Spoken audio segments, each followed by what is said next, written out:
situasi ini. Semoga ini ya, eh, apa, bagi yang puasa tuh berkah gitu. Ntar lagi cari takjil. Ini Yusrifan harusnya udah nyediain wedang jahe ini.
Oke, karena waktu sudah menunjukkan pukul 15.35, jadi mungkin bisa kita mulai aja nih untuk acaranya pada sore hari ini. Sebelumnya selamat sore teman-teman semua. Perkenalkan di sini nama aku adalah Sabrina Arum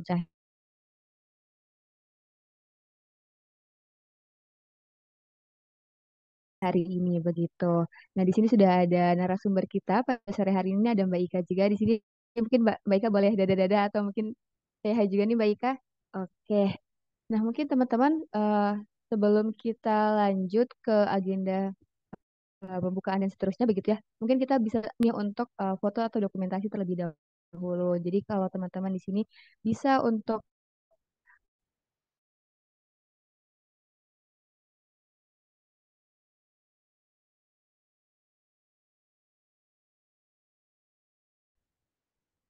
oke, yuk teman-teman yang lain ditunggu ya. Mungkin dari Kak Singgi, Kak Helmi, Kak Delia, Kak Nisa, dan mungkin Kak Olga mungkin bisa nih untuk on cam terlebih dahulu. Kita dokumentasi dulu.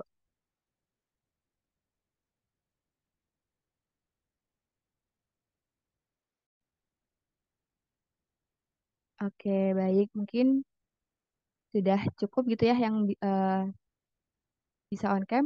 Mungkin aku hitung 1 sampai 3 dari tim operator. Apakah bisa bantu untuk screenshot kan? Oke, siap. Oke, kalau begitu 1, 2, 3. Oke, sekali lagi 1, 2, 3.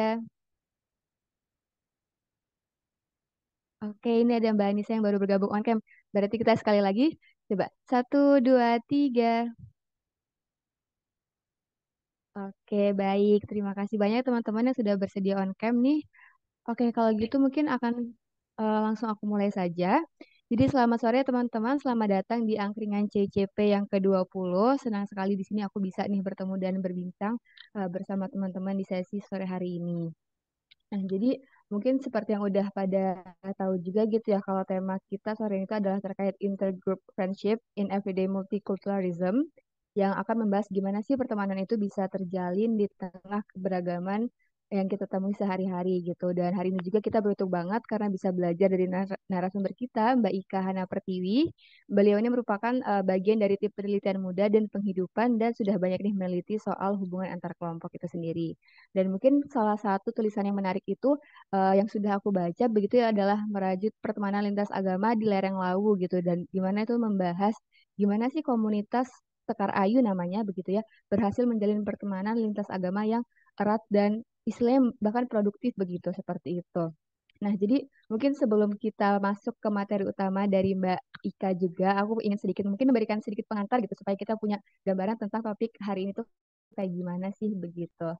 Nah, jadi kan pertemanan itu memang sesuatu yang unik dan personal banget begitu ya teman-teman. Ada yang terjalin karena mungkin kesamaan, mungkin punya kesamaan hobi, sama-sama mungkin K-pop fans atau mungkin suka nonton anime misalnya seperti itu, atau mungkin punya latar belakang yang sama, atau mungkin berasal dari lingkungan yang sama juga seperti itu. Nah, tapi ada juga loh pertemanan yang justru itu terbentuk dari keberagaman, jadi dari perbedaan. Nah, di dunia yang semakin beragam ini tentunya, jadi memiliki teman dari latar belakang yang berbeda itu sebenarnya udah hal yang wajar banget gitu ya teman-teman. Tapi mungkin nggak semua orang itu bisa merasa nyaman di awal. Bahkan dari artikel yang dimiliki sama Mbak Ika tadi yang sudah aku sempat sebutkan juga itu ada yang sempat merasa bahwa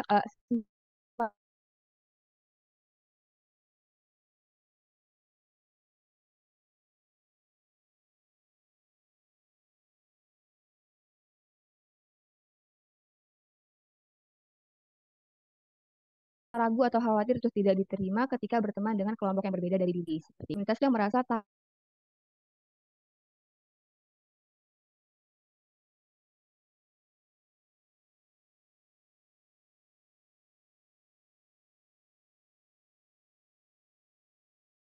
sebenarnya gimana sih proses pertemanan lintas kelompok ini tuh bisa berkembang dan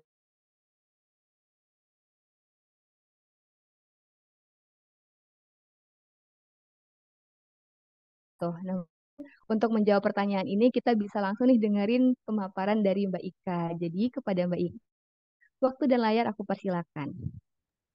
Oke, terima kasih Sabrina, pengantar yang manis sekali. Dan terima kasih juga teman-teman sudah berkenan ngabuburit bareng. Dan ini topiknya, aku diberi topik sama Yusri kan, terkait dengan pertemanan antar kelompok dalam keberagaman atau multikulturalisme sehari-hari. Mungkin aku langsung aja ya izin share. Semoga ini nggak berat karena aku juga tidak mau menambah.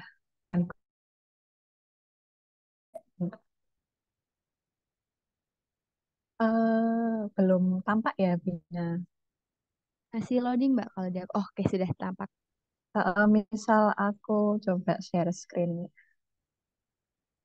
Oke, ini sudah kelihatan Mbak Ika.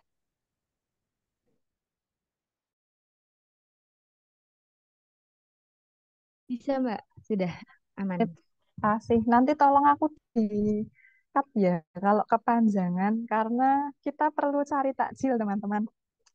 Baik, terima kasih teman-teman CICP, teman-teman semua di sini yang sudah meluangkan waktu untuk berdiskusi bersama. Sebetulnya saya itu nulis juga masih pemula, neliti juga masih pemula begitu. Jadi kupikir dengan topik yang common atau umum ini kita bisa saling berdiskusi dan uh, mungkin bagi yang berkarya di topik ini juga bisa saling support begitu.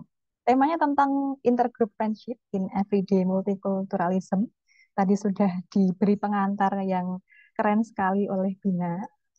Kalau bicara friendship atau pertemanan itu kan hal yang sebetulnya tuh biasa ya dan justru saking biasanya itu setiap orang tuh punya teman dan itu menjadi relasi sosial yang penting dalam kehidupan sehari-hari kita. Wah, aku tanpa teman nggak bisa survive ini. Nah, kalau secara general ini baik berdasar pengalaman maupun berdasar riset begitu ya.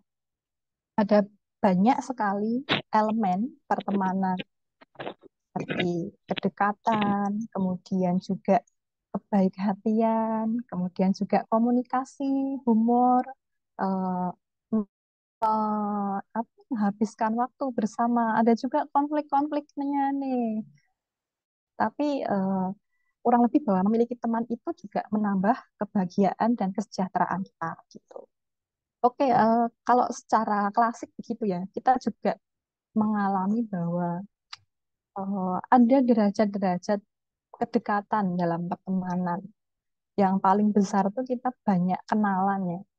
Eh, ya sekedar kenal nama, sekedar kenal tahu infonya gitu. Kemudian juga teman biasa, casual friend. Kemudian di level kedekatan, close friend tuh udah ada sisi-sisi afektifnya. Kita bisa sharing curhat personal. Dan paling pucuk itu biasanya udah di taraf bestie. Pokoknya nek apa-apa tuh nyarinya bestinya gitu. Eh, nah, ini bahwa pertemanan ini sangat-sangat fleksibel. Kadangkala kita tidak hanya punya satu jenis teman, dalam artian punya teman untuk curhat, terus tuh enggak. Ada yang ini untuk curhat, teman-teman di CICP untuk diskusi seputar riset gitu. Ada yang teman-teman circle di luar untuk diskusi masalah eh, unek-unek atau mungkin rasan-rasan begitu. Nah, bahwa pertemanan ini sangat cair dan fleksibel gitu. Nah, kita masuk ke pertemanan antar kelompok ya. Sebetulnya kalau nature kita kan berkelompok ya, human groups gitu. Baik itu tuh secara apa ya, lahiriah seperti usia, jenis kelamin, atau mungkin juga karena konstruksi sosial seperti kelompok etnis, kelompok agama, aliran agama, partai politik, tingkat pendidikan, kelas ekonomi, dan sebagainya. Semua kalau di Indonesia ini sangat-sangat meriah dan ini pasti kita miliki. Nah, ngomong-ngomong soal topik ini, sebetulnya aku pribadi tidak akan terlalu seperti mendiseminasikan hasil penelitian gitu karena topik terkait ini juga masih dalam proses gitu. Mungkin sekedar sharing beberapa insight, terutama gimana sih melihat pertemanan ini tuh dalam kacamata kehidupan sehari-hari gitu. Nah, kalau bilang pertemanan antar kelompok, ini biasa pandangan klasiknya itu pasti terkait dengan identitas sosial begitu. Nah, identitas sosial itu apa sih sebetulnya? Tadi ya kayak ada agama, etnis, kemudian mungkin tingkat pendidikan dan sebagainya. Maka itu menjadi satu bagian dari konsep diri kita, di mana kita eh, muncul rasa belonging ya, atau memiliki, yang berarti juga secara emosional itu terikat dan juga mengikuti norma-norma kelompok yang ada gitu. Semua orang, setiap orang hampir mengidentifikasi pada kategori-kategori sosial tertentu. Namun kalau dari pandangan ini sebetulnya ada hal-hal yang perlu kita evaluasi begitu.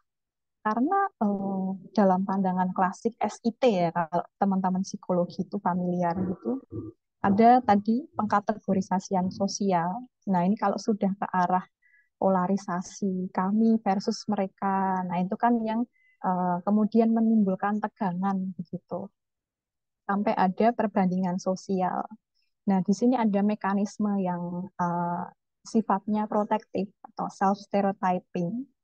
Jadi ketika kelompok itu merasa terancam, nah itu justru cenderung untuk meliankan atau othering people atau othering kelompok lain ya, others gitu. Nah, basis mental meliankan atau othering inilah yang memicu adanya tension, konflik gitu. Nah, kemudian evaluasinya adalah apakah seseorang yang mengidentifikasi kategori sosial atau kelompok sosial tertentu cenderung selalu meliankan. Jadi kita selalu memandang orang lain tuh lebih rendah atau mungkin salah, berbeda dari kita. Nah, sebetulnya pandangan antar kelompok ini memang tidak sekaku itu. Nah, kita agak berat sedikit untuk mengambil istilah-istilah kalau tadi sudah dimention terkait dengan self stereotyping, di mana ini adalah proses kognitif yang bekerja ketika kelompok itu sedang terancam oleh eksistensi kelompok lain. Nah, ini sehingga muncul favoritisme, kemudian meliankan tadi. Nah, ada jalur kognitif self-anchoring nih. Jadi kalau self-stereotyping itu ketika dalam situasi ancaman kelompok, maka anggota cenderung untuk itu tadi yang muncul saliensi, berpihakan kepada kelompok. Nah, self-anchoring ini justru dari personal itu ke kelompok-kelompok yang dimilikinya.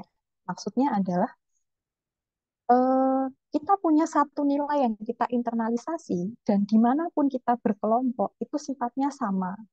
Misalnya eh, kita eh, punya nilai toleransi, kerukunan, maka dalam kelompok agama, kelompok masyarakat, kelompok kecil apapun, itu pasti nilai yang kita eh, ekspresikan itu sama. Nah, itu self-anchoring, itu adalah jalur kognitif di mana orang itu lebih toleran dan inklusif. Nah, pandangan klasik yang kedua terkait dengan kontak antar kelompok ya. Ini jadi teman-teman CICP sudah ngelotok, tapi nggak apa-apa kita coba review ulang begitu. Kalau ibaratnya integrasi atau menyatunya antar kelompok, kalau dari teori lawas Alford itu memang grand teori yang dipakai sampai sekarang ya. Nah, itu perlu ada kondisi yang bisa memfasilitasi. Jadi relasinya ini harus equal nih. Gitu. Kemudian ada tujuan bersama, bahkan jika memungkinkan ada kerjasama, eh, kemudian juga terfasilitasi juga dengan dukungan otoritas termasuk norma sosial gitu. Nah, ini dikembangkan juga oleh Pettigrew bahwa sebetulnya tanpa ada kondisi-kondisi itu secara esensial ketika kelompok-kelompok bertemu dan terjalin pertemanan itu sudah cukup untuk mengurangi prasangka antar kelompok. Nah, ini ada mekanismenya untuk ketika kita berteman bisa mempelajari nih culture kelompok lain. Kemudian secara elit itu jadi berubah, ada ikatan afektif yang terbangun dan juga semacam reappraisal, menilai kembali kelompok kita. Nah, maka pertemanan antar kelompok itu dianggap sebagai cara efektif untuk mendorong perubahan sikap antar kelompok yang lebih positif. Jadi, premis klasiknya adalah pertemanan antar kelompok mampu mengurangi prasangka. Pertemanan antar kelompok mampu berkontribusi mendorong perubahan sikap yang lebih positif ke kelompok lain gitu. Nah, tapi ada pengembangan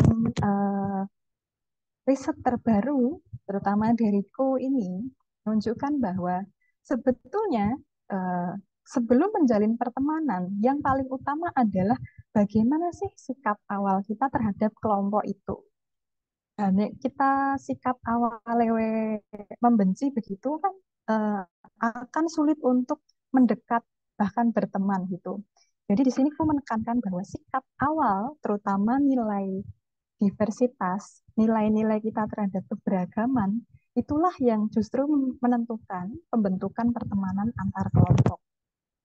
Itu juga dengan analisis, meta-analisisnya eh, Kauf dan kawan-kawan ini, bahwa ada berbagai prediktor context seeking. Nah, ini sing rodok limet, tapi ternyata orang itu mau uh, mendekat begitu. Nah, ini ada banyak faktor yang mendorongnya, termasuk terkait dengan norma sosial bahwa kita harus gotong royong misalnya. Kemudian jalan kelompokku, kita itu harus saling berbagi kasih terhadap sesama, terhadap tetangga. Nah, itu ada basis dari kelompoknya sendiri. Kemudian sejarah itu juga tidak kalah penting. Eh, Sejarah konflik ataupun juga sejarah kerukunan gitu. Kemudian juga di level personal tuh ada motif untuk self expansion begitu, untuk meningkatkan kompetensi diri dan juga eh, keyakinan untuk berinteraksi. Nah, ini ada beberapa hal yang memang ada antecedennya nih untuk orang itu bisa mendekat ke kelompok lain. Jadi orang saya ujuk-ujuk berteman gitu ya. Nah, ini aku mengambil satu riset kawanku. Ini adalah teman seperjuangan tesis begitu. Secara spesifik memang dia meneliti tentang pertemanan dekat lintas agama di Mataram. Yang notabene itu adalah daerah rawan konflik. Yang diteliti di sini adalah pemuda dan dia mengkhususkan pada konteks sekolah. Nah, uniknya kalau friendship dalam sekolah itu kan sebuah relational integration gitu ya. Kita berbaur berdasarkan uh, ya unsur relasional begitu. Tapi ternyata sekolah juga bisa memfasilitasi sebagai tempat integrasi formal. Misalnya ada kegiatan-kegiatan ekskul atau mungkin kegiatan bukber begitu. Nah, ini temuan utamanya itu menarik. Itulah kenapa aku ingin sekali untuk menempatkan riset ini tuh di sini. Yang pertama ada tadi nih, ada sikap awal, penilaian positif terhadap keberagaman. Kemudian ada juga ketertarikan interpersonal, dan itu juga lebih secara karakter. Misalnya dia baik, tuh dia orangnya lucu, dia asik gitu. Dan itu pertemanan itu terus dipelihara gitu. Nah, maka perspektif untuk mengkategorikan kami versus mereka itu eh, tidak cukup karena ternyata dari temuan-temuannya ini tuh sudah melampaui kategorisasi. Ini sudah apa ya, semacam hal yang sangat dinamis dan cair begitu. Nah, mungkin untuk lengkapnya aku bisa next. Ini adalah publikasi kayaknya terbaru sih 2024 dari Baron di Philosophical Psychology. Semoga tidak menjadi hal berat ya. Yang jelas di sini adalah eh, Kak Baron ini semacam mengevaluasi pendekatan apa sih identitas sosial versi sosiologi itu, apa sih identitas sosial versi psikologi gitu. Nah, padahal kita tuh sama-sama memotret manusia, relasi sosial dalam kehidupan sehari-hari. Nah, studi tentang kelompok dalam kehidupan sehari-hari ternyata menghasilkan berbagai teori perilaku kelompok yang beragam, bahkan terkadang saling bertentangan. Nah, ini kan sebagai peneliti yang researcher ya, terutama peneliti muda itu tentu akan banyak mengalami kebingungan gitu dalam menentukan, loh, ini temuanku ini, tapi kok teori ini gini. Nah, itu sebetulnya adalah hal unik untuk meneliti pertemanan atau relasi antar kelompok begitu. Nah, terkait kami versus mereka, Baron memandang bahwa ini terlalu rigid untuk menentukan pengkategorisasian ini dan berpaku pada hal ini justru akan membawa eh, reduksionisme dalam memandang relasi sosial. Nah, ini akan cenderung untuk memotret dari paradigma konflik dan polarisasi sosial. Nah, dia menawarkan pandangan baru bahwa identitas sosial itu bersifat eh, tidak bersifat tetap, tapi berubah berdasarkan situasi sosial. Katakanlah misalnya kita punya identitas sosial, agama, etnis. Nah, dalam kehidupan sehari-hari itu kan nggak selalu muncul kan. Paling jika ada momen keagamaan, maka itu akan salien begitu. Sangat dipengaruhi oleh situasi sosial. Sehingga keanggotaan dalam suatu kelompok tidak hanya tentang dikotomi kami versus mereka, tapi berada dalam spektrum hubungan sosial yang sangat fluid dapat berubah. Dan boundaries, batasan antar kelompok, itu bersifat fleksibel dan dapat berubah tergantung pada pengalaman sosial dan interaksi. Kemudian, kelompok harus dipahami sebagai entitas yang berkembang. Jadi, bukan satu kategori yang tetap rigid kaku begitu. Karena bahkan kebetulan nanti untuk riset-riset yang ingin aku ceritakan itu memang berkaitan dengan identitas agama gitu ya. Dari paparan, oh dia bisa memahami kelompok lain. Misalnya dia di rumah sangat-sangat mengikuti aturan yang religius begitu, tapi kalau di kampus itu dia bisa berbaur dan itu sangat terartikulasi dari cara berpakaian. Nah, maka itu sangat-sangat fluid ya. Oke, ini sampai di sini secara konseptual ya. Setelah ini mungkin akan ada beberapa cerita begitu tentang penelitian. Ini aku lanjutkan ya, Brina. Semoga nggak kepanjangan ya. Siap, Mbak. Selak gue takjil. Oke. Jadi ini aku dan kawan-kawan CICP Lawas begitu sedang menyusun satu naskah terkait dengan aliran keagamaan dalam pertemanan begitu. Nah, penelitian ini merupakan bagian dari penelitian besar. Teman-teman mungkin kalau mengikuti CP sudah pernah mendengar riset My Neighbor, My Friend. Nah, ini adalah bagian data unik menurut kami ya. Nah, fokus penelitian ini adalah menggali perspektif apakah aliran keagamaan berpengaruh dalam pertemanan dekat. Jadi sangat simpel untuk menanyakan menurutmu aliran agama atau kelompok agama itu berpengaruh nggak sih dalam pertemananmu? Nah, yang dimaksud di sini bukan lagi Islam Kristen ya, tapi intrareligiusnya. Misalnya dalam Islam itu NU, Muhammadiyah, Salafi, atau mungkin dari Kristen gitu ada denominasi berdasarkan gereja, GKI, GKJ, HKBP, dan sebagainya. Nah, penelitian ini berusaha apa ya, membawa lensa payung terkait dengan multikulturalisme sehari-hari dengan berfokus pada relevansi identitas sosial yang tadi sudah saya ceritakan begitu terkait dengan konsep-konsepnya dan dengan pertemanan dalam konteks masyarakat beragam. Nah, ini judulnya, tapi ini masih dalam preparation. Jadi, dicari nggak ada. Semoga segera diproses begitu ya. Judulnya Religious Streams in Friendship gitu. Jadi menegosiasikan penting nggak sih identitas kelompok itu dan gimana menavigasi kontak dalam relasi intraagama. Metodenya kualitatif, eksploratif dengan open-ended questionnaire pada 224 partisipan. Jadi ini riset kala pandemi dulu dan memang sebetulnya sangat sederhana, tapi saya pikir ini bisa menjadi titik awal kami untuk memahami perspektif terkait dengan pertemanan antar kelompok. Nah, sebelum mengarah ke aku, menurutku ini agama itu berpengaruh, menurutku tidak. Nah, ini ada faktor-faktor kontekstual yang kami temukan. Yang pertama ada elastisitas jaringan. Nah, ini ternyata banyak.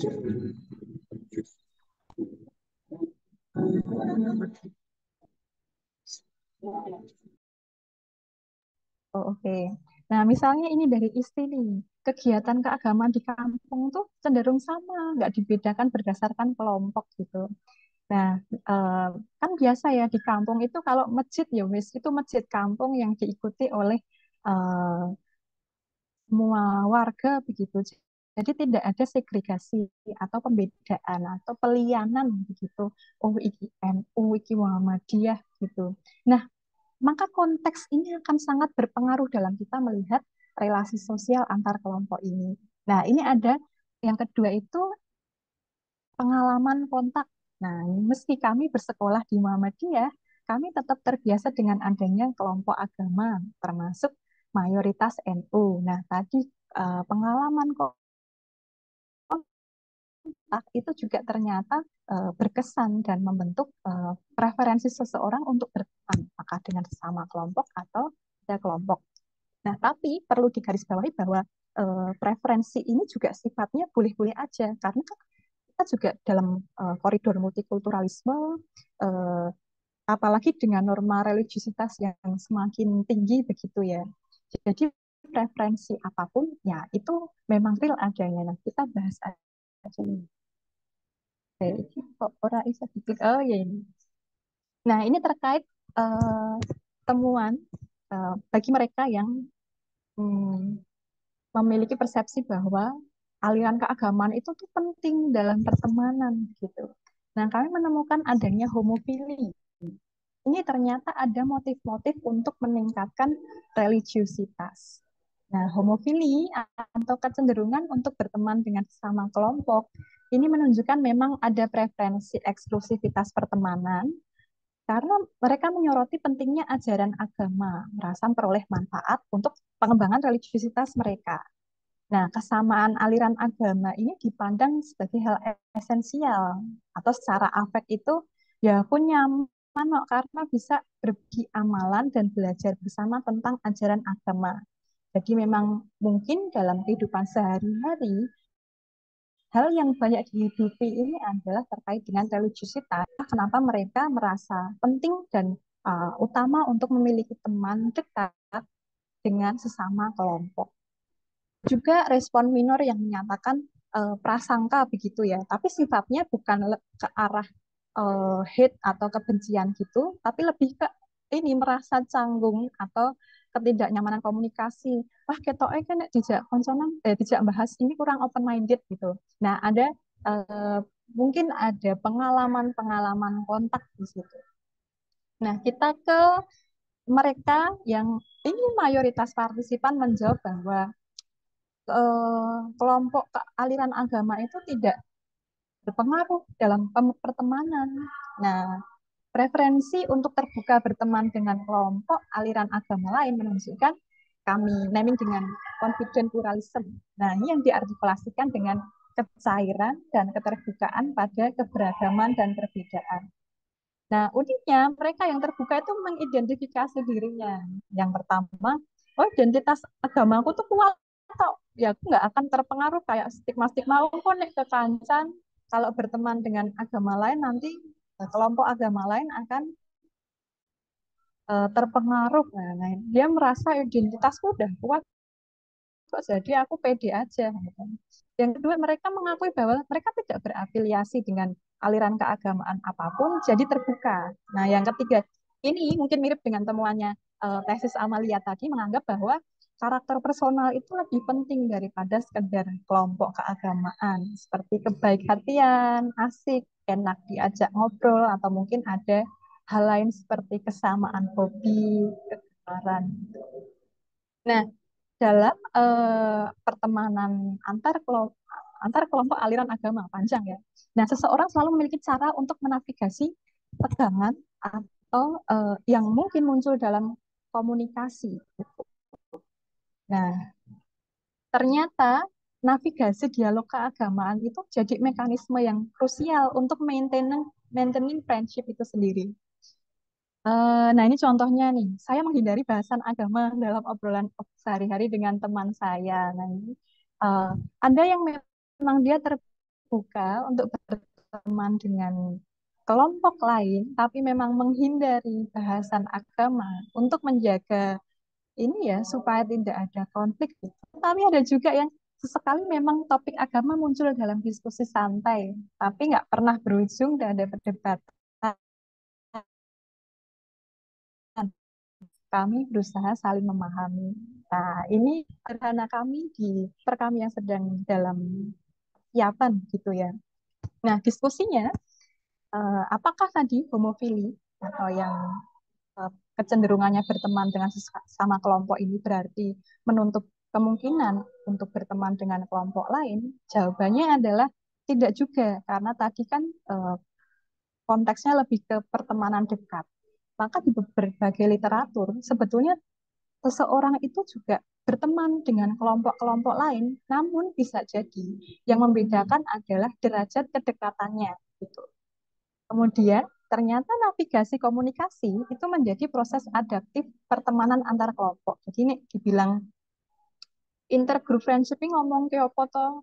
Komunikasi begitu. Kalau dari temuan-temuan kamu. Nah, ini kami tambahkan beberapa riset, terutama pengalaman-pengalamanku kemarin ketika tesis terkait dengan kerukunan beragama. Jadi ada beberapa temuan lapangan berdasar observasi partisipan dan wawancara juga, bahwa ternyata ada sikap-sikap yang sangat cair untuk menembus batasan-batasan antar kelompok. Nah, ini seawan hewan tak bentar lagi ya. Ini ada keingintahuan. Keingintahuan ini mendorong dialog. Jadi ternyata kita berteman dengan kelompok lain itu juga muncul rasa keingintahuan, kepo gitu loh. Dan kadangkala mimikri. Nah, ini sebelumnya akan aku ceritakan dulu. Di sini ada cerita Asti.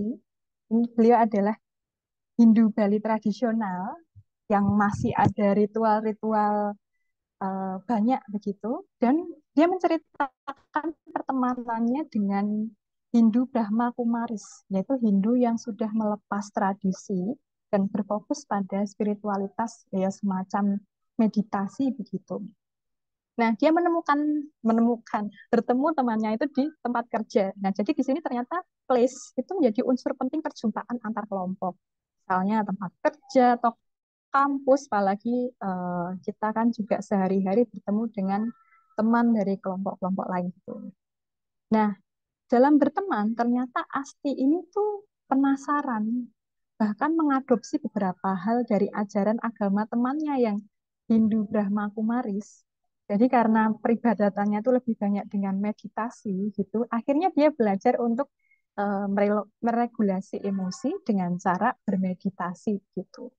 Di satu sisi memang dia juga menjalankan aktivitasnya dalam peribadatan sebagai seorang Hindu Bali, ya ke pura, kemudian juga ada ritual-ritual gitu. Kemudian kalau pulang ke Bali itu juga ada ritual-ritual yang dia laksanakan gitu. Nah, ini ada part mimikrinya nih, ada unsur mengadopsinya gitu. Nah, ini kemudian yang kedua ada cerita dari Putri. Ini adalah seorang NU, Nahdlatul Ulama, terkait dengan pertemanannya dengan Salafi. Nah, Putri ini bertemu di kampus gitu. Dan dia mengadopsi beberapa apa ya, semacam kebiasaan temannya yang salafi. Yang pertama yang dia berubah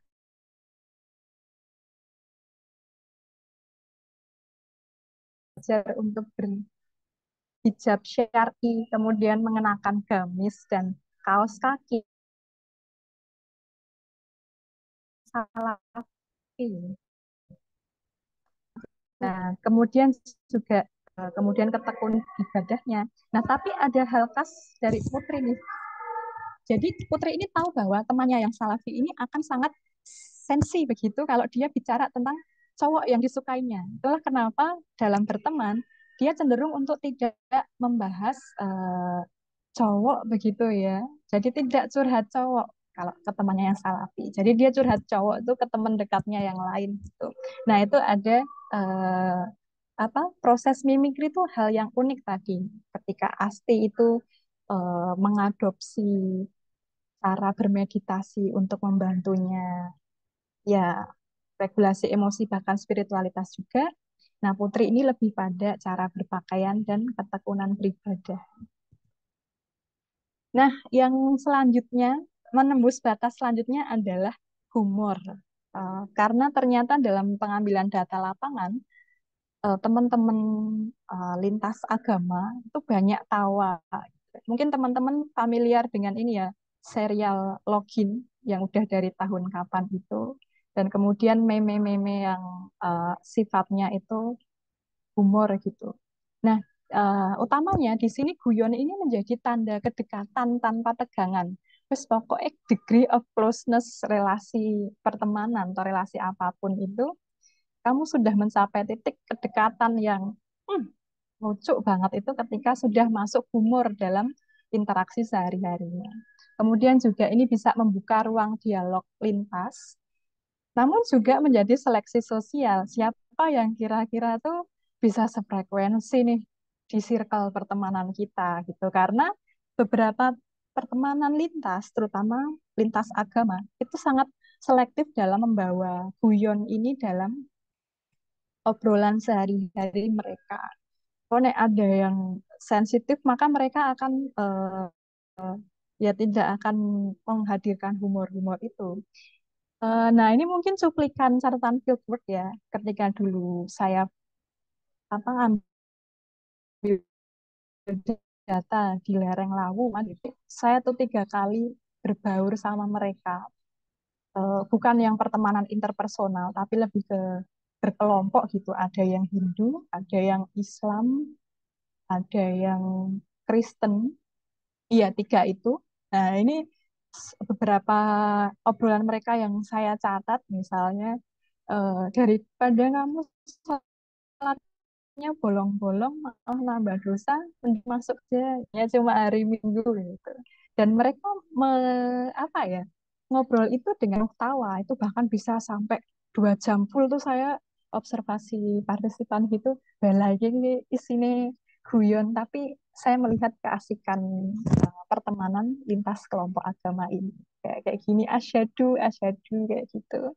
Dan di sela-sela itu juga ternyata muncul apa ya, semacam keingintahuan yang berhasil ditanyakan. Nah, misalnya ini nih, ketika eh, dia tanya sih, ini isi Islam yang bertanya mengenai kegiatan-kegiatan Hindu. Kemudian apa sih makna gelang yang 3 warna itu, gelang tridatu. Kemudian gimana sih upacara pernikahan ala Hindu itu. Nah, ternyata dalam obrolan yang tanpa batas dan tanpa tegangan itulah dialog antar agama itu terjalin dengan sangat cair. Nah, kemudian ini tadi yang diceritakan oleh Brina. Eh, Brina membaca satu artikelku yang masih di meja redaksi. Yo, randang terbit-terbit, tapi nggak masalah. Eh, ini ternyata tidak hanya di kalangan pemuda humor tadi, tapi juga dalam pertemanan lintas agama ibu-ibu. Nah, ini mereka punya satu rutinitas tuh nama ini arisan bulanan gitu. Nah, kalau arisan tuh yo curhat, kemudian yo rasan-rasan, yo guyon, dan mereka sudah terbiasa. Ya tak kayak ini salawatan sih gitu dan sebagainya. Nah, sebetulnya refleksinya tidak apa ya terfokus terkait dengan pertemanan antar kelompok karena dalam proses penelitian dan penulisan ini saya lebih banyak terkait dengan bagian paling menantang dalam penelitian kreatif terkait relasi antar kelompok ya adalah merumuskan konseptual framework-nya atau lensa teorinya nih yang mana nih untuk membantu kita menentukan fokus penelitian. Nah, karena tadi seringkali kalau di awal saya bahas banyak teori, ada screenshot judul-judul jurnal, ternyata teori mainstream itu tidak cukup untuk menjelaskan kompleksitas dinamika relasi antar kelompok. Nah, justru ini jadi peluang kita sebagai peneliti muda terutama. eh, Nah, kita bisa mengikuti perkembangan teori, saling berdiskusi seperti ini juga, dan membuka perspektif multidisiplin. Nah, ini yang penting ya, yang justru memperkaya esensi dari penelitian bidang psikologi ini. Untuk prosesnya, kerja penulisan dalam topik relasi antar kelompok ini dikerjakan secara iteratif dan reflektif. Jadi, banyak mendialogkan teori data sampai muncul benar-benar satu konsep virtual framework yang padu dengan hasil dan diskusi. Itu sih mungkin itu aja ya. Jadi wis kejauhan banget gitu. Oke, Brina, terima kasih. Aku kembalikan. Maaf kepanjangan sekali. Oke, oke, oke, thank you so much Mbak Ika atas materinya yang menurut aku menarik banget gitu ya. Tadi sebenarnya masih banyak juga nih Mbak sisa waktunya, jadi mungkin bisa kita langsung agendakan ke next agenda yaitu bagian diskusi atau mungkin sesi tanya jawab dari teman-teman di sini. Ada nggak nih yang mungkin mau menyampaikan pendapat atau ada yang ingin bertanya juga nih ke Mbak Ika, silakan. Sharing juga boleh kok. Aku bukan penyedia jawaban benar. Oke, Kak Faikal, Oke. silakan Kak Faikal. Oke, halo mereka. Halo Eh, Faisal. oke, Makasih banyak Mbak sebelumnya buat materinya. Jujur, ini salah satu teori yang paling aku suka di social psychology ya, tentang intergroup dan juga social identity. Em, Nggak tahu sih, karena mungkin saya orangnya juga tertarik sama kayak politik. Jadi kayaknya di politik juga kan banyak ya kayak psikologi dan politik identitas dan sebagainya gitu. Apalagi setelah pemilu kemarin, itu diskursus identitas sosial itu sudah mulai merambah ke politik gitu. Kalau kita tahu, em, apalagi sekarang, segregasi atau segmentasi kayak pemisahan identitas lu voter 01, 02, atau 03 gitu. Itu kan jadi cukup berefek ke dinamika pertemanan juga gitu sekarang. Apalagi di mahasiswa sekarang gitu ya. Nah, itu sharing aja, terus juga mungkin lebih ke apa ya, pengen tahu juga sih kayak insight atau ya mungkin pendapat Mbak Ika terkait em, identitas yang kepolitikan ini gitu. Apakah memang em, di Indonesia sendiri sudah lumayan dikaji atau memang baru yang religi ataupun yang em, identitas lainnya gitu sih Mbak. Mungkin. Oke, terima kasih Faikal. Nah, ini memang expertise-nya Faikal ya. Kalau psikologi politik ini juga satu hal yang menarik gitu, apalagi kalau ditinjau dari segi kepemudaan, pemuda gitu ya. Tadi muncul kata segregasi, segregasi. Nah, benar banget ini eh, sudah mulai terasa perpecahannya, potensi, potensi perpecahannya begitu. Sebetulnya aku kurang banyak menguasai kalau masalah politik, tapi sependek yang pernah aku kerjakan juga, kemudian kebetulan kemarin baru book review gitu terkait dengan eh, mental health pemuda, tapi ternyata dalam buku itu isinya membedah terkait dengan politik. Jadi konteksnya itu di US. Nah, kalau tidak salah, kalau nah terkait dengan apa ya kerangka terkait kelompok tadi, biasanya kan yang paling kuat dan memudaya dan mencipta segregasi itu perihal agama kalau di sana. Nah, ternyata seiring berjalannya waktu udah mulai kelihatan nih polarisasi politiknya terkait dengan left wing, right wing, dan ternyata itu terindikasi menggantikan identitas agama bagi teman-teman pemuda. Nah, ini konteksnya di US, apalagi perspektifnya kemarin tuh pakai psikoanalisis gitu. Nah, apa politik ini juga satu hal yang menarik, Faikal. Apakah memang secara position itu tuh sangat kuat dalam diri eh, masyarakat, terutama pemuda. Kalau nanti bicara tentang agama itu kan memang satu hal yang mungkin di masyarakat religius itu sangat wah paten begitu ya.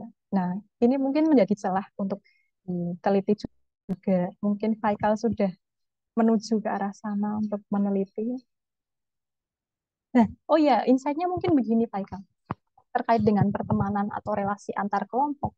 Kelompok kan banyak ya, tadi ada agama, etnis, jenis kelamin, usia, dan sebagainya. Yang paling penting dalam penelitian antar kelompok adalah bagaimana kita mengidentifikasi kelompok itu sendiri. Katakanlah etnis, itu akan berbeda uh, secara konseptual dengan agama gitu. Maka harus dicari positioningnya dulu ketika mau bicara identitas politik. Nah, politik ini sendiri itu apa gitu. Dan kalau bicara tentang agama itu apa? Nah, ini juga yang kulakukan ketika fieldwork, ketika menggali kerukunan. Yang hal yang paling dasar ditanyakan adalah apa sih agama menurutmu? Gitu. Oh, agama itu jalan Tuhan. Oh, agama itu apa? Nah, ini ada positioning. Oh, ternyata mereka mendefinisikan agama yang sifatnya itu juga selain spiritual adalah relational. Karena banyak sekali metafora, misalnya gini, oh kan tujuannya tuh satu, Tuhan jalannya tuh boleh beda-beda gitu. Nah itu kan aspek pendefinisian agama, ada muatan relasionalitasnya, jalannya boleh beda-beda gitu. Nah mungkin itu kalau aku dari perspektif agama ya, Faikal, karena yang ku teliti kelompok agama. Mungkin Faikal ada insight terkait politik begitu. Tak kembalikan malahan. Apa ya? Sebenarnya saya juga belum pernah sih kalau meneliti tentang yang politik, em, terutama politik praktis atau politik elektoral ya. dulu sempat pengen dijadiin judul skripsi, cuma kayaknya udah keburu lewat itu sih Mbak. Tapi Oh, at least mungkin kalau di sosial media ya, karena ya mungkin aku pernah penelitian di sosial media, emang kayak polarisasinya kelihatan banget sih, yang em, pro pemerintah em, ataupun anti pemerintah, atau misalnya kalau misalnya konteksnya dulu mungkin politik identitas yang Pilkada DKI 2017 itu kan yang aksi 21. Nah, itu mungkin yang lumayan bikin saya tertarik aja sih. Jadi itu aja sih Mbak. iya. Oh, ini cocok ini Faikal kalau jadiin tesis kan Faikal ini juga prospektif begitu. Apalagi untuk situasi sekarang, aku pikir riset-riset terkait dengan politik ini justru penting ya dan bisa menjadi arus utama untuk saat ini begitu. Nah, mungkin nanti kita belajar dari Faikal ya. Karena politik ini pancen ya karena aku belum pernah menjamah itu juga. Jadi sebagai masyarakat sipil yang apa namanya learn helplessness begitu ya kalau dengan situasi sekarang. Makasih Mbak. Terima kasih juga sharingnya Faikal. Oke, thank you Kak Faikal atas sharingnya. Terus mungkin ini udah ada Kak Umar Hamid yang udah resen. Boleh silakan Kak Umar untuk disampaikan. Iya, terima kasih, Mbak. Izin Mbak Ika bertanya. Tadi kan mengenai pertemanan antar agama gitu ya, multikulturalisme agama gitu ya.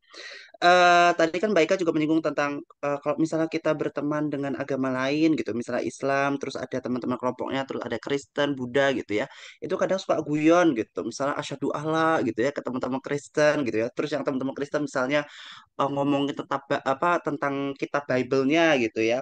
Nah, pertanyaannya adalah kadang kan hal demikian itu kan suka mensegregasikan konsep multikultural agama ya Mbak ya.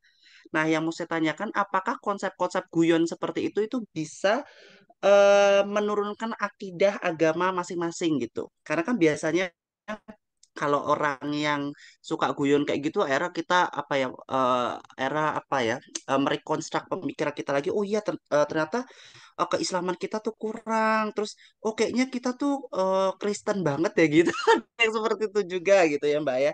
Sehingga akhirnya membentuk norma sosial yang udahlah dari orang tuanya meminta anaknya udahlah kamu nggak usah masuk-masuk kampus-kampus yang misalnya kampus-kampus yang Kristen gitu ya, yang basicnya gitu. Tapi setelah nanti kampus-kampus kamu gimana tuh Mbak konsepnya berdasarkan pengalaman Mbak dan teorinya gitu. Terima kasih. Terima kasih Kak Umar. Nah, ini pertanyaan yang menarik banget dan memang menjadi apa ya semacam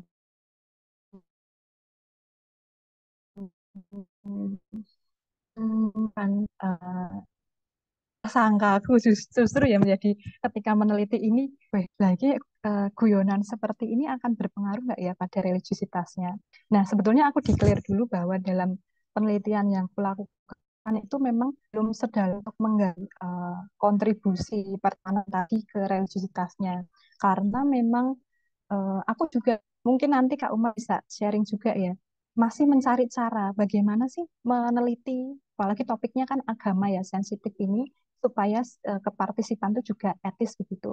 Nah, tapi Kak, ini aku berdasar data observasi partisipan gitu. Apakah guyonan itu lantas menurunkan eh, agamaan atau religiusitas gitu? Barang tentu bisa, karena aku melihat di sini teman-teman yang bergabung dalam pertemanan lintas agama tadi memiliki ekspresi, bahkan dari tampilan atau pakaian itu berbeda. Ketika bergaul di pertemanan lintas agama, maka mereka memakai pakaian yang casual, terutama yang Muslim ya ini, karena yang bisa observable gitu eh, jilbabnya seberapa, kemudian pakai celana atau rok, karena dalam sehari-hari dia di kajian, kemudian di rumah, itu memang eh, berpakaiannya tuh syar'i, jadi semacam ada dua sisi. Nah, dugaanku juga ke sini, apakah memang pertemanan lintas agama yang bahkan melibatkan guyon-guyon seterbuka ini itu, maka lantas menjadi kelompok referensi begitu, semacam mengadopsi norma kebebasan begitu ya untuk uh, ya beragama tapi juga lebih bebas gitu. Nah, tapi uniknya adalah ternyata masing-masing anak yang tergabung di pertemanan antar keagama ini adalah eh, anak-anak yang punya, ya anak-anak yang attach dengan organisasi keagamaan masing-masing. Ya, ini aku sebut saja yang Islam tadi ikut IPNU, kemudian juga tadi ketika apa ada di Filbert juga ini tuh itu ternyata dia ketua forum remaja Hindu begitu. Jadi, ini justru menjadi hal menarik. Apakah pertemanan ini lantas maka ya mereduksi atau mendegradasi religiusitas mereka? Tapi ternyata mereka punya dua dua kelompok itu gitu. Yang memang walaupun eh, pikir juga dalam pertemanan lintas agama ini mereka justru lebih dekat daripada pertemanan sesama agamanya. Karena beberapa hal misalnya, oh kayak temanku sak kajian, ini aku pakai bahasa Jawa, oh temanku yang sekajian ini sering rasani aku, jadi aku lebih nyaman di sini gitu. Ada juga yang, wah Mbak kalau di Kristen itu tuh beda, ini Mbak tidak, di antar gereja tuh beda-beda apa namanya, liturgi atau apa gitu istilahnya ya. Nah itu juga jadi satu unek-unek mereka di intra-agamanya gitu. Nah, itu Kak Umar yang malah justru menjadi hal yang pengen uh, dalami atau mungkin kita bisa dalami gitu. Kira-kira nanti secara metodologis gimana ya? Karena ini justru ekspresi udah tampak nih. Ada uh, dua, bahkan ekspresi pakaian ini, ekspresi kedekatan dalam pertemanan ini. Jadi malah justru ada hal menarik untuk dilanjutkan. Mungkin Kak Umar ada Iya, feedback nih. izin Mbak discuss aja ya. Karena sebenarnya waktu itu ya sebenarnya ini terjadi juga di beberapa apa ya lingkup keluarga pun juga lingkup apa ya lingkungan saya juga. Ya kadang tuh kalau misalnya ya kadang kan orang kalau misalnya yang terlalu Islam banget gitu ya Mbak. Akhirnya dia apa ya ya ya bilang bahwa udahlah nggak usah kuliah yang kampusnya misalnya ke kampus-kampus yang enggak agama Islam gitu ya Mbak ya, sehingga nanti takutnya nanti ya itu penurunan akidahmu nanti gimana. Terus kadang kan juga saya juga belajar bahwa tentang apa ya bagaimana seseorang itu dipengaruhi juga dengan sosial apa namanya kalau Bandura tuh apa belajar sosial ya social learning gitu kan modeling learning gitu ya. Nah itu juga dapat mempengaruhi kita juga kan Mbak, makanya tuh saya juga bingung apakah emang sebenarnya secara studi empirisnya itu memang demikian atau memang itu bagaimana gitu. Itu yang menjadi pertanyaan saya. Terus juga sebenarnya tuh positif atau negatif kalau misalnya kita berteman secara multi agama gitu. Itu sih Mbak gitu. Karena saya sendiri pun juga mungkin belum mendalami gitu ya penelitian itu, terus juga studi-studi itu gitu kan.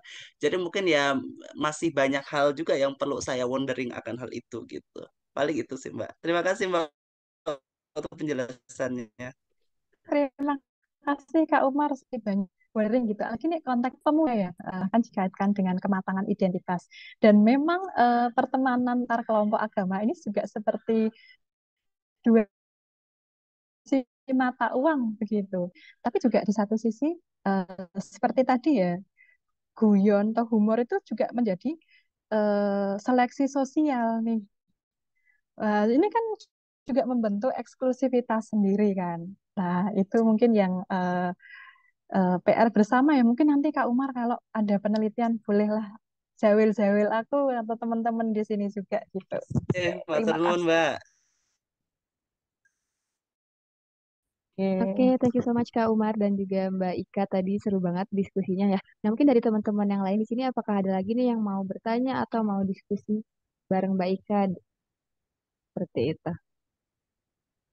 Sangat dipersilahkan begitu ya Mbak Ika. Atau mungkin sembari nunggu teman-teman di sini, aku sebenarnya ada pertanyaan juga nih Mbak Ika gitu. Jadi kan mungkin karena tadi aku sempat mention juga kalau aku membaca artikel yang Mbak Ika terkait yang di lereng Lawu itu gitu ya Mbak. Jadi kan kalau mungkin dari pengalaman aku sehari-hari itu aku malah lebih sering merasakan itu justru merasa lebih nyaman berinteraksi sama teman-teman yang mungkin beda latar belakang sama aku gitu Mbak dibanding sama teman-teman yang mungkin lebih homogen dengan latar belakang sama aku gitu. Dan kalau misalnya ngelihat dari yang di artikel itu kan eh, salah satu narasumbernya tuh bilang bahwa dia awalnya malah takut karena takut merasa tidak bakal nggak diterima dan segala macam gitu. Terus aku jadi sebenarnya penasaran gitu sih Mbak. Sebenarnya ada nggak sih faktor apa sih sebenarnya yang berpengaruh dalam mungkin kayak menciptakan rasa aman? Kalau mungkin kalau aku lebih merasa aman untuk kayak mungkin bercerita atau mungkin kayak berbagi kisah dengan teman-teman yang punya latar belakang yang beda. Tapi mungkin ada juga orang tuh yang oh lebih suka sama yang ya udah homogen sama dia aja gitu. Nah mungkin itu yang sebenarnya mungkin mempengaruhi dalam menciptakan rasa aman tersebut gitu. Oke, terima kasih, Bina. Iya, kamu membaca artikel ya. Jadi teman-teman ini konteks aja ya. Di situ tuh artikelnya tadi yang terkait dengan pertemanan lintas agama ibu-ibu gitu. Salah satu ibu itu dari Kristen, aku lupa gerejanya apa. Eh, pada intinya adalah dia itu lama bekerja di instansi yang homogen ya, yang mana ya bosnya ya karyawannya itu tuh Kristen semua. Jadi mereka ada ritual doa pagi, kemudian juga ada ibadah dan sebagainya. Nah, ini juga terbentuk kalau tadi kembali ke konteks everyday life begitu. Karena dia sehari-hari terpola untuk berinteraksi eh, mayoritas waktunya untuk berinteraksi dengan teman-teman yang sesama agama gitu.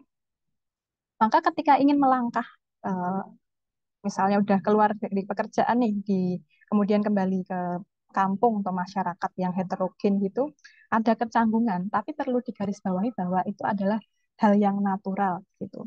Nah, di sini kalau tadi dalam konteks lereng Lawu itu memang ada berbagai kondisi yang memfasilitasi terutama eh, norma gotong royong mereka yang masih kuat banget sehingga kayak mau nggak mau ya kudu metu omah gitu harus berbaur dengan teman apa masyarakat yang lain harus nyerawung gitu dan itu secara natural pula komunikasi itu terjalin dan baru menilaikan oh ternyata saya bisa diterima ya awalnya tuh saya eh, takut begitu untuk berbaur dengan yang cadaran misalnya nah itu kan ada narasi awal yang sudah dia terima tapi ternyata ketika dia alami dalam kehidupan sehari-hari di masyarakat, nah itu juga menjadi uh, uh, satu kelegaan dan bisa berteman begitu.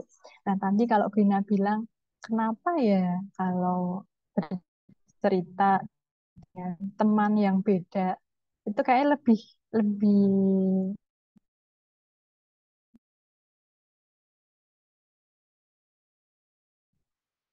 lebih aman begitu ya, Brina. Membuat menjadi barrier apakah ada semacam kompetisi di dalamnya uh, atau mungkin di dalamnya uh, apa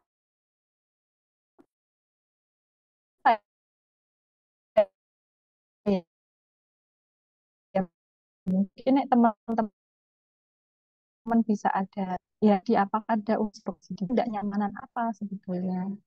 Dan lebih nyaman untuk keterbelahan. Nah, menemukan ruang aman. Nah, ini terkait dengan juga konteks apa yang diceritakan.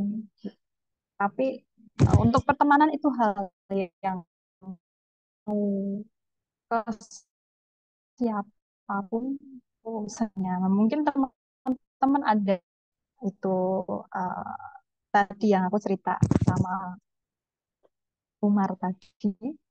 uh, Dia ikut organisasi PNU, tapi ternyata iklim di sana itu juga ada hal yang buatnya tidak nyaman. Sehingga untuk cerita-cerita harian dia lebih banyak ke yang lintas kelompok. Ada ketidaknyamanan apa nih di uh, sesama kelompok ini? Itu mungkin Oke, Bina bisa oke, thank you Mbak Ika. Kalau dari aku sendiri itu lebih, ya itu sih lebih, lebih leluasa kalau misalnya cerita yang hal-hal yang bersifat pribadi Mbak, ke teman-teman yang mungkin, oh nggak, mungkin nggak dari satu fakultas yang sama nih gitu. Karena memang terkadang kalau dari aku sendiri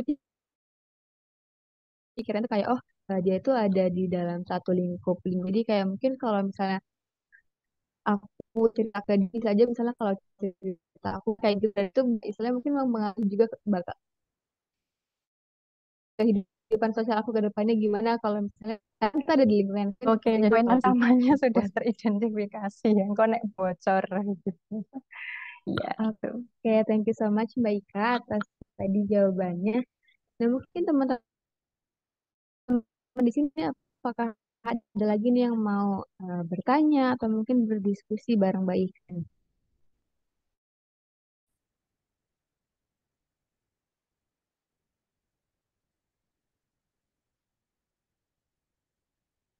Boleh teman-teman silahkan untuk on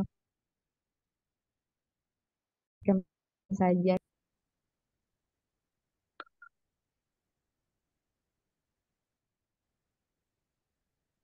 Ini ternyata ini ya, kayak beberapa dari luar ICP nggak sih? Kak Umar tadi dari mana? Aku belum kenalan. Dari wah, Oh, Hamka, luar biasa. Terima kasih sudah berkenan ikut diskusi nih. iya sama-sama Mbak. Oke, ini ada dari Mas Yus. Silahkan Mas Yus. Oh, itu ada komen dulu kayaknya yang di komen dulu deh. Oke, oke. Ini ada dari Mbak Anissa Trihastuti. Hmm. Ini Mbak Anissa mau saya bacakan atau Mbak Anissa mau on mic saja nih, Mbak? Oke, mungkin aku izin bacakan ya. Oke, Mbak, perkenalkan saya Anissa, mahasiswa psikologi. Izin bertanya, apakah keadaan yang terbiasa dengan lingkungan yang homogen, kemudian ketika bertemu dengan teman yang hetero, akan otomatis membuat seseorang meliankan kelompok atau anggota kelompok lain? Atau ada selalu kecenderungan individu? Seperti itu. Nah, mungkin boleh nih Mbak Ika untuk dijawab seperti itu. Oke, Thank you, Mbak Anissa. ya, terima kasih Anissa.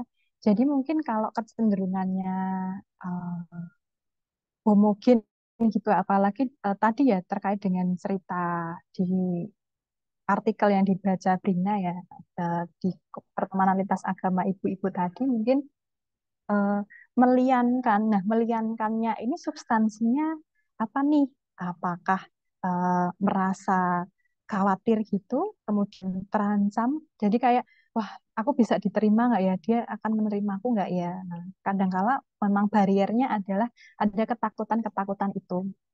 Nah, apakah meliankan yang dalam artian terus membenci? Nah, sebetulnya itu kembali lagi dalam lingkungan homogen itu, dalam kelompok intra itu, proses apa yang terjadi, apa yang diajarkan, norma-norma apa yang diajarkan dalam kita memandang kelompok-kelompok lain atau keberagaman pada umumnya. Karena eh, kita berkelompok, katakanlah etnis maupun agama ya terutama, tentu kan ada ajaran-ajaran tertentu yang membuat yang membentuk penormaan dalam kelompok itu. Katakanlah misalnya di Islam tuh ada wasatiyah atau moderasi beragama. Nah, itu kan juga berbicara sih dengan kelompok lain atau orang di luar Islam begitu. Katakanlah di Kristen ada ajaran ini untuk berbagi kasih begitu. Di Hindu juga, ini aku belajar dari teman-teman partisipan malahan. Ada namanya itu apa ya? Kalau Trihakarana atau Vasudewa Kutumbakan itu nanti artinya adalah mereka diajarkan untuk selalu eh, terkoneksi dengan Tuhan, dengan alam dan sesama manusia.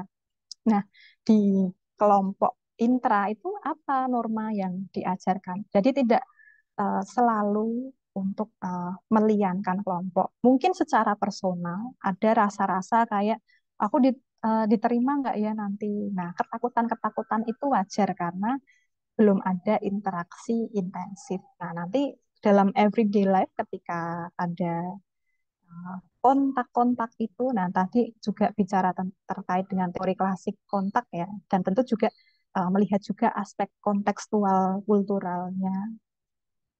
Jadi tidak akan otomatis meliankan kelompok, tergantung dari proses dari kelompok kita dan juga ada beberapa aspek lain yang terjadi kayak tadi norma sosial yang ada apa bagan panah-panahnya banyak tadi gitu. Dari luar CICP, oke Mbak Anissa dari mana nih asalnya? Mungkin bisa Halo eh, Mbak, di kolom ini chatnya. mungkin lebih enak ngomong ya. Saya dari Hmm? Mapro, Mbak. Oh, dari Iya, Mapro. salam kenal. Mapro sini. Salam kenal. Mapro UGM Iya, atau? Mapro UGM. Oh, itu nggak di luar banget kok. Masih bisa ke lantai. Iya, Wah, ini aku salut loh anak profesi ini apa ikut pembicaraan relasi dan budaya gitu. Terima kasih Anissa. Oke, thank you Mbak Anissa atas pertanyaannya dan juga Mbak Ika tadi jawabannya. Mungkin Mas Yus, silahkan Mas Yus. Yus ini Terima kasih Mbak Ika sudah mau dijadikan tumbal. Eh, Sepertinya Mbak Anissa ini kakak kelas saya di S1 ya. Temannya Mbak Amalia juga kayaknya. Nggak sih Mbak? Apa aku salah orang ya? reuni I- nih. iya, halo Yus. Oh bener Oh, benar. ternyata.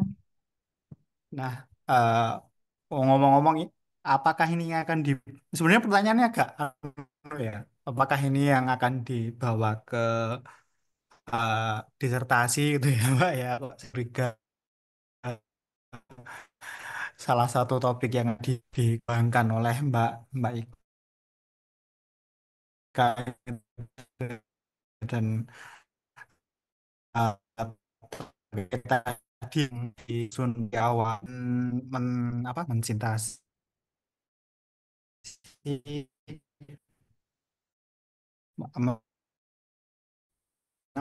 berteori yang kan memberikan diri dan menutup lubang itu sendiri dengan hal yang lain. Uh, uh, uh, Sebenarnya ini apa ya mirip tesis saya, mirip yang RT gitu ya Mbak ya. Nah ini kalau misalnya Mbak Ika mau ini di konteks yang lebih mikro yang di sana secara agama itu semuanya sama, tapi gap justru malah intergenerasional itu gimana? Atau perbedaannya itu malah eh, adanya pendatang gitu. Gapnya adalah orang-orang yang sepuh gitu, yang bagi saya ini sudah sudah berbeda gitu ya. Entah dari identitasnya atau entah dari bagaimana mereka mengklasifikasikan atau mengkelompokkan diri mereka.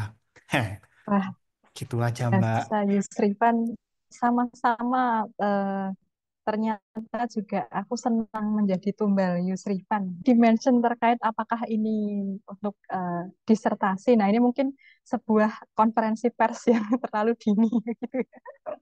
Kalau untuk disertasi mungkin memang masih uh, jalan yang panjang begitu ya. Apalagi juga ada aspirasi untuk masih di lereng Lawu, tapi ternyata irisan isunya itu juga uh, tidak hanya di bagian kerukunan beragama, karena oh ini mungkin teman-teman yang belum tahu konteksnya. Kemarin waktu S2 aku meneliti tentang relasi antar kelompok agama itu kaitannya dengan gimana sih konstruk identitas bersama yang dibangun gitu. Nah, apakah kok bisa sampai mengidentifikasi lubang-lubang dan sintesanya ini sebetulnya karena CICP sih. Satu hal karena selama tesis tentu banyak diskusi dan banyak temuan. Kok ini ternyata nggak nggak bisa ya untuk menggunakan lensa teori yang kaku begitu. Nah, itulah kenapa muncul banyak insight ketika tesis, tapi juga muncul banyak limitation pada akhirnya gitu. Pokoknya yang penting rampung sih gitu. Dan memang kemarin itu adalah hajat yang sangat menyenangkan sekali bisa meneliti terkait isu keberagaman agama. Kemudian semakin ke sini after tesis tuh juga diajak Yusrifan dan kawan-kawan itu ikut summer course gitu, diberi perspektif tentang Global South, kemudian multidisiplin. Nah, itu proses belajar juga ya. Kemudian sampai menyusun manuskrip terakhir terkait dengan pertemanan dan apa eh, aliran agama tadi, intraagama tadi. Juga karena diskusi dengan teman-teman, Mas Noer, kemudian Mas Fadil, Mas Arif itu eh, CICP senior, CICP sepuh gitu. Nah, itu di balik kantor sebetulnya ada diskusi-diskusi yang dinamis sampai pada akhirnya kami juga berusaha kulaan literatur begitu mengikuti perkembangan teori-teorinya dan menemukan beberapa judul yang eye-catching begitu. Setelah dilihat, oh ternyata perspektif yang dibawa ini tidak hanya psikologi, tapi juga uh, lebih mendialogkan ke sosiologi juga, filsafat juga, gitu. Maka tren riset psikologi sosial sekarang lebih ke arah multidisipliner ya, ini sepemahamanku ya. Dan kita kan, oke kemarin riset banyak limitation, nggak masalah. Ini justru bisa jadi pembelajaran yang semakin baik gitu, apalagi untuk mengidentifikasi saja ini pasti piye to. Nah, ini kan proses pembelajaran. Ayo Kiki peneliti pemula yo Yus yo. Jadi yo penuh banyak kebingungan, penuh banyak trial error sampai menemukan guru-guru yang membantu teman-teman yang support begitu. Terus tadi terkait dengan oh iya, mungkin Yuski curhat tesisnya berarti. Lingkungannya homogen, tapi ternyata isunya lebih ke kelompok generasi. Ya, maka perlu didudukkan itu tadi eh, posisian identitas generasi itu seperti apa dan interkoneksinya dalam kehidupan sehari-hari gitu. Nah, mungkin kalau Yus mau cerita atau gimana gitu. Jadi tidak melulu dalam suatu konteks itu keberagamannya keberagaman etnis, kemudian keberagaman agama. Tadi usia generasi itu juga uh, ada dan ternyata yang menonjol dan menarik untuk diteliti Yus itu. Apa ya Yus nih mau kue tekone? Aku Ya sebagian udah terjawab lah kok. Yang uh, lain tuh biar biar nanti tak tanyakan pribadi itu ya. Yusrifan ini juga sempat kami sharing-sharing kemarin itu menggunakan lensa teori everyday life, gitu, everyday resistance. Pokoknya nanti nih penasaran Jabri Yusrifan gitu. Jadi, nah ini tadi juga kritik terkait lubang ya, bahwa teori-teori psikologi banyak dikembangkan dalam konteks laboratorium, terutama kognitif begitu. Maka ini banyak menuai keterbatasan juga. Nah, di perspektif timur, terutama budaya-budaya seperti di Indonesia, kita mulai menggunakan lensa keseharian gitu. Karena tentu perilaku itu manifestasinya dalam sehari-hari. Ada pola-pola pattern-patternnya, ada habitus yang terbentuk gitu.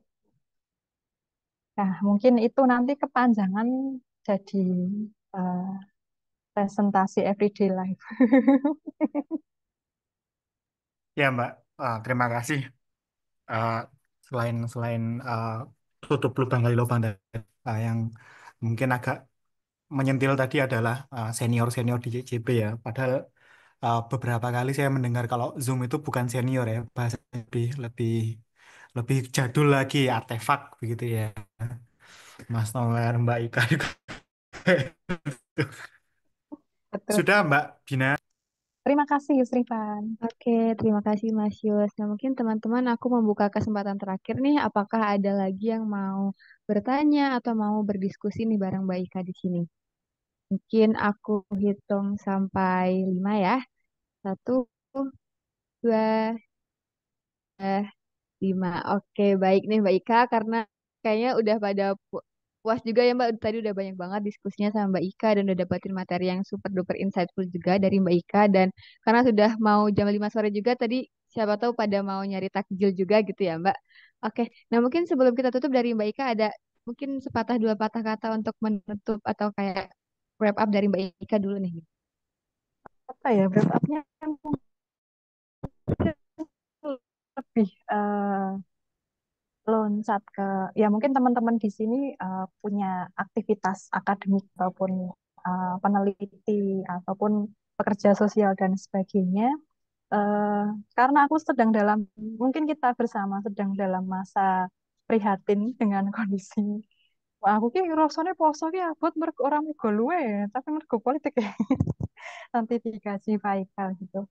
Pesannya adalah ayo kita banyak-banyak menulis. Kalau tadi Yus bilang artefak, ayo kita membuat candi, membuat artefak, prasasti dari tulisan-tulisan, karena sejatinya eh, yang abadi adalah repositori begitu yang mungkin kelak akan berguna untuk mengatasi krisis-krisis sosial ini. Begitu saja, Brina. Terima kasih. Oke, siap. Thank you so much Mbak Ika atas kata-katanya juga tadi. Berarti kita intinya yang harus eh, terus rajin menulis gitu ya, Mbak. Oke, thank you so much Mbak Ika atas materinya dan juga tadi diskusinya udah super duper insightful lagi. Terus untuk teman-teman di sini semua yang udah sangat aktif untuk berdiskusi dan tanya-tanya. Nah, mungkin karena sudah kita berada di penghujung sesi juga, mungkin aku sebagai moderator ingin meminta maaf juga jika masih banyak kekurangan dalam sesi hari ini dan terima kasih banyak teman-teman atas partisipasi dan kehadirannya. Selamat sore dan sampai jumpa di angkringan berikutnya. Oke, thank you Mbak Ika. Thank you. Terima kasih semua. Mbak, thank you Bina. Makasih Siap. Bin, makasih Mbak Ika. Ya ampun, love you Bapak.